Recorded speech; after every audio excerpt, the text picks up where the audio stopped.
Okay, so this happened a few weeks ago. I'm 22 and it's still messing with my head. I'm not usually one to put my business all over the internet, but I gotta get this out somewhere. Somewhere that won't just give me a bunch of empty platitudes. So here's the lowdown. This is how it all went sideways. I met Miles, he's 23, during my freshman year. It was one of those beautiful spring nights, warm and everyone's hanging out on the lawn, just enjoying the vibe. There was a movie showing outside the library, and I ended up sitting near him. Maybe it wasn't an accident, I don't know. He always said I totally caught his eye. We started chatting about this artsy film neither of us really got, but we just kept talking. He had this chill confidence about him. Like he didn't have to try too hard. I remember thinking he was comfortable with silence, but he also knew when to say something. We started dating soon after, and before I knew it, we were totally inseparable, studying together, crashing at each other's places, those late-night talks about our dreams. It felt real, like solid. Then, boom. He told his buddies I was just a placeholder until something better came along. And get this, I was right behind him, holding his birthday present. A gift I'd been working on for weeks. We've had our share of good times and bad times, like everyone else. But I always had faith in us, even when things got really rough. It was tough when he started ditching classes his junior year, and when he totally shot down my plans to apply for internships far away. I just figured he needed a little more time to find his way. He always said I was the steady one, that he looked up to how focused I was. Man, that felt pretty good. After graduation, I snagged a job in digital marketing. It wasn't my dream job, not exactly, but it paid the rent and gave me a chance to learn. Miles, on the other hand, he said he was trying. He bounced around from job to job tutoring, walking dogs, helping his uncle with websites, but nothing stuck. He was still living in that same cramped apartment near school, still sleeping, till noon most days. I was there for him, emotionally and sometimes financially, telling myself it was just a phase. He was talented, really thoughtful, and could be incredibly charming when he felt like it. I kept thinking his ambition would kick in eventually. Then his birthday rolled around. Miles isn't into big parties, so I wanted to do something special, something meaningful. A few months before, we'd walked past this tiny vintage music store, and he'd completely stopped, staring at this old, beat-up sunburst Les Paul in the window. He said it looked just like the one his dad played before he died. It was just a quick comment, but something about the way he said it really got to me. He never mentioned it again, and I bet he figured I'd forgotten, but I hadn't. That guitar was too expensive, totally out of my price range. But I still spent ages, like weeks, hunting around on forums and used websites till I finally found one of the same kind. Sure, it had a couple of little scratches on the side, but nothing I couldn't take care of. A little polish and some elbow grease, that's all. I even had a buddy at a music store help me make sure it was tuned right. I wanted the whole thing to be just right. Not over the top, just sweet. I'd planned it all out. A nice dinner, reservations at his favorite jazz place, then a small get-together at his place after with friends, and a handwritten note hidden in the guitar case. I pictured his face when he opened it. The surprised little laugh, and how he'd always run his hand through his hair when he got choked up. I thought about that moment constantly, leading up to it. The night before his birthday, I realized I'd forgotten my phone charger at his place. No big deal really, but I figured I'd stop by since I was getting the cake I'd ordered nearby. I also figured I could sneak the guitar behind the couch while he was asleep. It felt better somehow to leave it like that, instead of handing it to him. When I got there, his roommate, Troy, opened the door like normal. He didn't think anything of letting me in. Me and Miles were tight, so I was always popping over. Troy told me the guys were on the patio, hanging out, having a beer. I mumbled a thanks and walked through his apartment. That's when I heard their voices. I was almost to the kitchen when I picked up Miles's voice, drifting in from the open patio. He was already talking, laughing that self-satisfied laugh he always had when he thought he was being brilliant. "She's nice," he said, real casual, like it was nothing, "but honestly, I'm not marrying her or anything." I froze. At first, I thought maybe I'd hallucinated it, or maybe he was talking about someone else. Then another guy spoke up, I think it was Caleb. "Dude, that's cold," he said. Miles just laughed again. "I mean, she's okay, easygoing, doesn't complain, just there, something to do until I figure things out, or until something better comes along." The world swam a little. I couldn't move. My grip on my guitar case tightened. It felt a ton heavier all of a sudden, like it was full of concrete and all my regrets. I stood there, hidden, listening to him talk about me, like I was some extra in his movie. A temporary thing, a way to pass the time. I think one of the others said something after that, maybe to change the subject, or maybe to keep it going, but I didn't register it. I just turned and walked out, quiet as a mouse. Didn't say goodbye to Troy. Didn't even look back. I drove around for a long time after that. I didn't have a destination, just turned onto whatever street felt like it. The radio was on, but I wasn't really hearing it. It wasn't like I bawled right away. It was weird, like my feelings hadn't caught up yet. I just felt empty inside. No anger, no sadness, just plain wiped out. It was like I'd been lugging around this huge weight and suddenly realized it wasn't even mine to begin with. Finally, I ended up in the parking lot of that greasy spoon diner. You know, the kind that always smells like stale coffee and burnt pancakes. I sat there in my car for a half hour maybe, before heading inside. I didn't even order anything, just parked myself in a booth in the back and stared out the window. My guitar was still in the trunk, like some stupid joke that had long since stopped being funny. The worst thing wasn't even what he said, not really. It was how casual he was about it, how he just laughed it off. Like I was some kind of punchline, like our whole thing was just some temporary fix for him. He just bumped into me and used me to kill time, that's all. And all that time I spent trying to be so understanding, trying to make it easier on him, thinking I was being supportive. It all just felt like I'd given him the green light to treat me like I was nothing. I didn't sleep a wink that night. I called in sick the next day and just stayed home, flipping between lying in bed and pacing my apartment. I kept opening up that notes app on my phone, wanting to write down what I wanted to tell him. Not for some big showdown, not even to get things settled. I just needed to get the crazy thoughts in my head out somehow. But every time I tried to type anything, my throat would tighten up and I'd just slam the phone shut. My phone started blowing up around midday. Texts from Miles, a bunch from his buddies. I didn't bother reading most of them, but one popped up on my lock screen. Hey, you left last night. Everything okay? Wow, that really hit me. Like hard. He acted like nothing was wrong, like I'd just, ditched him because I was tired or something. That's when it finally clicked. He had absolutely no clue I'd heard him. Zero. I could have totally ghosted him, blocked his number, and been done with it. But after everything I'd put into that relationship, just letting it fade away felt too easy for him. He would have just moved on, called me crazy, said we'd just grown apart. Nah, I wasn't ready to torch the whole thing, not yet. But disappearing wasn't an option either. So I spent the next day making plans. Not some crazy revenge plot, just like calmly organizing things, I canceled our jazz club reservation, got some money back, thankfully. I donated the guitar to that youth music program. And the card? I torched that sucker in the sink and watched the words turn to ash. Then I showered, put on a fresh outfit, and went to that birthday dinner. I know, right? Sounds crazy, but hear me out. I needed to see him. Not to plead or listen to some lame excuse. I just wanted to look him in the eyes, knowing everything I knew. I wanted to see if there was even a hint of regret. So, yeah, maybe I secretly hoped he'd see I was holding it together, that I was still strong. Dinner was at this chill Italian spot downtown, all cozy booths and that warm, yummy garlic smell. I got there right on time. He was already there with a bunch of his buddies, laughing it up, all sprawled out like he owned the joint.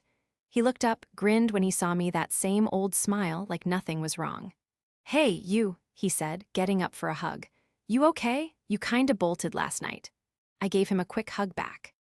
He didn't notice how tense I was, or maybe he did and just didn't care. Yeah, I said, sliding in across from him. Just tired. He dropped it. We ordered food. He chatted about some new job thing, cracked jokes with his friends, even nudged me under the table when the waiter messed up his name. It was so weird, sitting there with him, knowing what I knew, pretending to everyone that we were still a thing. Then Caleb showed up and squeezed into the booth next to Miles. I was watching him like a hawk. He didn't treat me any differently, no weirdness, just a quick nod and a grab for the bread. I was waiting for something to give, some little slip-up. Nothing. Those guys, they were pros at covering stuff up. It was automatic for them, but it wasn't for me. When the dessert arrived, this huge tiramisu with a candle stuck in it, I plastered on a smile, told him happy birthday, and gave him a plain white envelope. He opened it, looking surprised, like he was waiting for something. A gift card, perhaps, or maybe concert tickets. Inside was a printed photo of the guitar sitting on a bench with a little note beside it. I thought it might be cool. Changed my mind. Donated it. Happy birthday. He looked at it, totally puzzled, then looked back up at me. What is this? That, I said, popping the last piece of pasta into my mouth, was supposed to be your gift. The table went silent. Caleb was looking over, bewildered, but I didn't look at either of them. And why'd you change your mind? Miles asked, trying to laugh, but his voice was definitely strained. I looked at him. You said I was just something to do. I didn't figure you'd need a gift from someone who was just passing the time. Then I stood up, smoothed out my coat, and just left. I walked to my car slow, trying not to fall apart. My hands were shaking, but I couldn't tell if it was from what I just said or the feeling that it was all over. I wasn't mad, not really. I didn't want to make a scene or get even. I just had to leave. I needed him to get, even a little bit, that I wasn't just there. A temporary thing. But the text that came through on my phone as I unlocked my car door changed everything. The text wasn't from Miles. It was Zoe, his sister. Zoe, she'd always been a piece of work. Not quite the baby of the family, but definitely the one who could get away with murder. She wasn't mean, exactly, but I never really felt like I could trust her. We hung out some, mostly holidays and when I was over at Miles's, but there was always this weird vibe, like she was constantly evaluating me without actually saying anything. I knew she resented how much Miles depended on me, how much I did for him, and honestly, she didn't try to hide it. The message was blunt. You should know something. Miles isn't who you think he is. He's always been like this. Don't think you're the first one. My heart started pounding. It was so cryptic, so confusing. Zoe didn't usually text me stuff like that unless she was trying to hint at something. I didn't want to overthink it, but her words just hung there like a dare. I took a breath and just sat in my car for a minute, not answering right away. My mind was going a mile a minute, replaying every interaction with Miles. All those times he'd lied about little things, all those flimsy excuses for why he couldn't commit to anything, I'd always dismissed them, figuring he was just trying to find himself. I thought I could wait it out. Okay, so I was having second thoughts. I couldn't just ignore it, no way. It wasn't about getting even or anything crazy, I just knew I had to do something. Something smart, something planned out. Miles needed to understand what his recklessness cost him, not just with me, but everything. How he treated people, how he used them. I put my phone down and started thinking. It wasn't about causing him the most pain. That wasn't the goal. I needed him to see how messed up he was, how lost. I wanted him to realize how much I'd been in his life and how little he'd actually cared. After a few minutes, I texted Zoe back, trying to sound cool but firm. What's up? If you're trying to warn me, lay it on me. Don't beat around the bush, Zoe. I left it for a bit, not sure if she'd even reply. I didn't want to bug someone who'd mostly been watching from the sidelines, but I had to. I needed to know what she was getting at because that message was the key to everything I'd suspected but never really addressed. While I waited, I started making my own plans. First thing, getting my stuff out of Miles' place. I wasn't leaving a single thing behind that might make him think I was still hung up on something fake. No keepsakes, no clothes, nothing. I didn't want him to get any kind of boost from any of this, So I made a list of stuff I could grab while he was at work. Some clothes, a few books, that kind of thing. And honestly, I wanted my key back. Yeah, he'd given me one, way back when. It wasn't just the stuff, though. It was about ending things on my terms, not his. But it wasn't just about me anymore. It was about how, by staying in the shadows for so long, I'd become part of a situation that wasn't good for either of us. And I knew I wasn't the only one he'd fooled. There were other people he'd lied to, people who'd put in time and effort to help him, thinking he'd actually do something. I wasn't going to be the only one to see what he was really like. I never saw myself as the type to plot or plan some huge revenge thing, but after that message from Zoe, I couldn't just let it slide. I started thinking about how to mess with Miles's little perfect world. If he wanted to know what consequences felt like, I'd show him. I wasn't trying to burn bridges or get nasty. I wanted him to be uncomfortable, to feel how much I'd given without any thanks. I wanted him to look around and finally wonder why nobody ever stayed. I really wanted to break him of this habit he'd gotten into, coasting through life on his charm and manipulating people, never actually working for anything. So I decided to start by showing him some things I knew. I wasn't talking about petty gossip, I mean the real dirt, stuff that would finally make him see that people had been watching him, seeing how he was throwing away his life. He wasn't finding himself, he was just delaying things. And the problem with delaying is time runs out. It wasn't going to be a big, dramatic showdown. That's not my way. It was going to be gradual, subtle, like slowly wearing down the walls of his little comfort zone. Then Zoe texted back. She said she didn't want to get involved, but she'd seen how he treated me. Her words were, "He'll never change, you deserve better." I reread her message. It wasn't a full confession, but I totally got it. She was giving me a heads up like she wished she'd spoken up sooner. Perfect. I took a deep breath, leaned back in my seat, and stared at her message.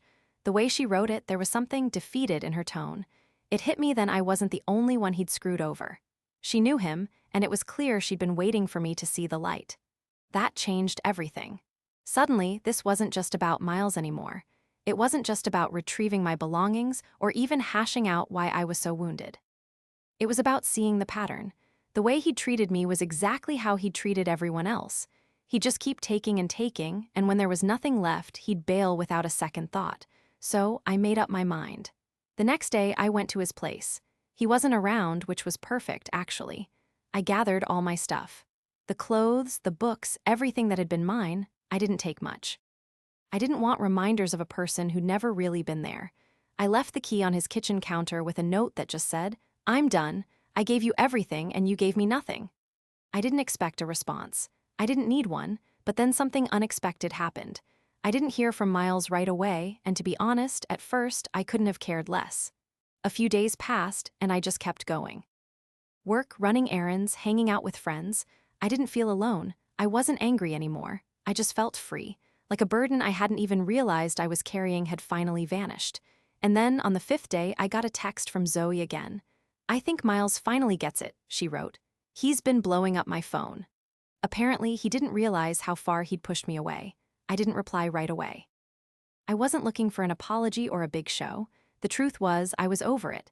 I wasn't interested in his explanations or trying to mend what was already shattered.